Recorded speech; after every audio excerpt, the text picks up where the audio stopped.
Saudara dan saudari yang terkasih dalam Kristus, selamat pagi dan selamat berjumpa kembali dalam renungan harian Komsos Keuskupan Atambua. Hari Senin tanggal 28 Oktober tahun 2024. Bersama saya Romo Sirilus Octavianus Timo. Marilah kita berdoa dalam nama Bapa dan Putra dan Roh Kudus. Amin. Allah Bapa Maha Cinta dan sumber kehidupan, kami bersyukur kepadamu atas perlindunganmu bagi kami dalam istirahat di malam tadi, dan kami bersyukur pula kepadamu atas hari baru ini. Ya Allah Bapa, cahaya kebenaran, karena pewartaan para rasul, kami mengenal kemuliaan namamu. Utuslah Roh Kudusmu kepada kami supaya membuka hati dan budi kami, sehingga kami dapat membaca, mendengarkan, merenungkan dan melaksanakan sabda putramu itu dalam hidup kami sepanjang hari ini seturut kehendak-Mu. Semoga dengan perantaraan doa Rasul Santo Simon orang Selot dan Rasul Santo Yudas Tadeus, gereja-Mu pula semakin tetap berkembang dengan subur untuk menjadi tanda penyelamatan dan semakin banyak bangsa percaya kepadamu. Dengan pengantaran Yesus Kristus Putra-Mu Tuhan kami, bersama dengan Dikau dalam persatuan dengan Roh Kudus, hidup dan berkuasa, Allah sepanjang segala masa. Amin. Tuhan bersamamu dan bersama rohmu. Inilah Injil suci menurut Lukas. Dimuliakanlah Tuhan. Injil Lukas bab 6 ayat 12 sampai dengan ayat 19. Pada waktu itu Yesus mendaki sebuah bukit untuk berdoa. Sepanjang malam ia berdoa kepada Allah. Keesokan harinya ia memanggil murid-muridnya dan memilih dari antara mereka 12 orang yang disebutnya rasul. Mereka itu ialah Simon yang juga diberi nama Petrus, Andreas saudara Simon, Yakobus dan Yohanes, Filipus dan Bartolomeus, Matius dan Thomas, Yakobus anak Alfeus, dan Simon dari kalangan Selot, Yudas anak Yakobus dan Yudas Iskariot yang kemudian menjadi pengkhianat.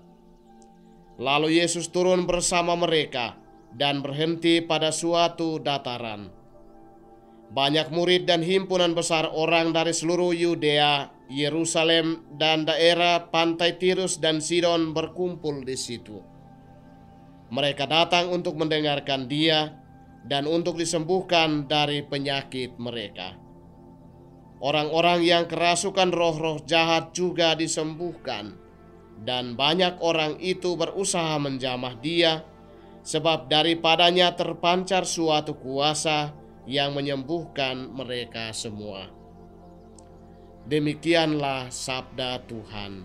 Terpujilah Kristus. Bersedia diutus oleh Tuhan Yesus. Saudara dan saudari yang terkasih dalam Kristus, hari ini Gereja Katolik seluruh dunia merayakan pesta dua Rasul Yesus Kristus, yakni Rasul Santo Simon orang Selot dan Rasul Santo Yudas Tadeus. Mereka adalah dua rasul dari 12 rasul Yesus Kristus yang dipilih olehnya dengan berdoa dahulu kepada Allah Bapa sepanjang malam di atas bukit. Ada hal yang sangat menarik, bahwa sebelum Yesus mengambil keputusan untuk memilih 12 orang menjadi rasulnya, Dia berdoa lebih dahulu kepada Allah Bapa di surga di atas bukit. Dengan kata lain, semua rencana Yesus untuk keselamatan manusia dan dunia, kehendak dan keputusannya senantiasa melibatkan Allah Bapa di surga, sehingga pekerjaan dan keputusan Yesus itu adalah sesuai dengan kehendak Allah Bapa sendiri. Saudara dan saudari yang terkasih dalam Kristus, ke-12 rasul Yesus yang terpilih itu adalah Simon Petrus dan Andreas saudaranya, Yakobus dan Yohanes anak-anak Alfeus, Filipus, Bartolomeus, Matius, Thomas, Yakobus anak Alfeus, Simon orang Selot, Yudas Tadeus anak Yakobus, dan Yudas Iskariot. Mengapa Yesus memilih mereka?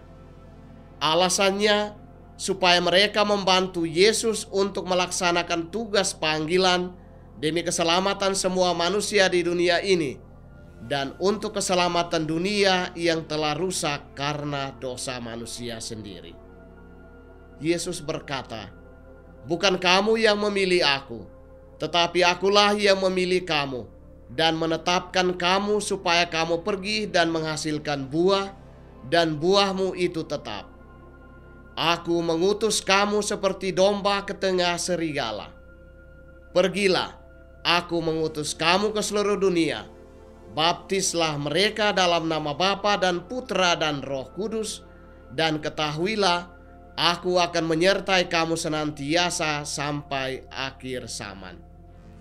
Saudara dan saudari yang terkasih dalam Kristus, tadi kita sudah mendengarkan bahwa ketika Yesus memanggil 12 rasulnya, mereka mendengarkan suara Yesus dan secara spontan meninggalkan diri mereka, orang tua dan keluarga, meninggalkan kemapanan pekerjaan, meninggalkan kehidupannya, dan mengikuti Yesus kemana saja Yesus pergi untuk mengajar orang akan keselamatan dari Allah dan menyembuhkan berbagai macam penyakit manusia. Maka demikianlah juga dengan diri kita sebagai orang-orang yang dipanggil oleh Yesus Kristus, entah sebagai imam, frater, bruder, suster, maupun sebagai bapak dan ibu yang berkeluarga, atau mereka yang memilih untuk menikah kelak.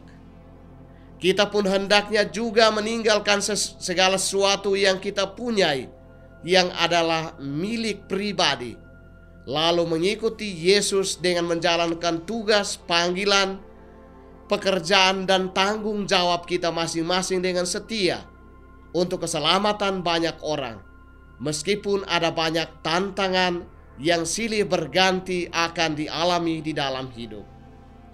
Kuncinya adalah sediakanlah waktu dan berdoalah selalu kepada Allah sebelum bekerja, sementara bekerja, dan sesudah bekerja. Bahkan berdoalah sebelum membuat suatu keputusan penting untuk hidup diri sendiri dan hidup orang lain, sehingga rencana pekerjaan, kehendak hidup, dan hidup kita semata-mata seturut kehendak Allah.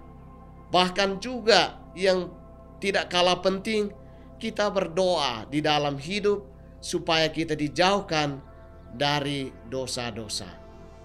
Saudara dan saudari yang terkasih dalam Kristus, seperti Rasul Santo Simon orang Selot dan Rasul Santo Yudas Tadeus, apakah kita menyadari bahwa sebenarnya kita juga adalah utusan Tuhan di dunia ini untuk mewartakan Injilnya, yakni kasih dan keselamatan bagi sesama? Apakah kita juga bersedia untuk menjawab panggilan Tuhan dan bersedia diutusnya kemana saja demi keselamatan banyak orang, seperti Rasul Santo Simon orang Selot dan Rasul Santo Yudas Tadeus? Apakah kita selalu menyiapkan banyak waktu, lalu berdoa kepada Allah di dalam kehidupan kita, sehingga apa yang kita kerjakan, pikirkan, dan hidup kita berjalan seturut kehendak-Nya? Marilah kita berdoa. Ya Allah Bapa yang Maha Pengasih dan Maha Penyayang, karena cinta kasih-Mu yang telah kami terima dalam ibadat syukur hari ini, maka terdorong oleh Roh Kudus kami mohon kepadamu, semoga perayaan suci untuk menghormati Rasul Santo Simon orang Selot dan Rasul Santo Yudas Tadeus ini tetap menguatkan kami dalam cinta kasih-Mu. Dengan pengantaran Yesus Kristus, Putra-Mu, Tuhan kami, yang bersama dengan Dikau dalam persatuan dengan Roh Kudus, hidup dan berkuasa Allah sepanjang segala masa. Amin. Semoga saudara-saudari sekalian dan semua aktivitas kita sepanjang hari ini senantiasa dilindungi, dibimbing dan diberkati oleh Allah yang Maha Kuasa, Bapa dan Putra dan Roh Kudus. Amin.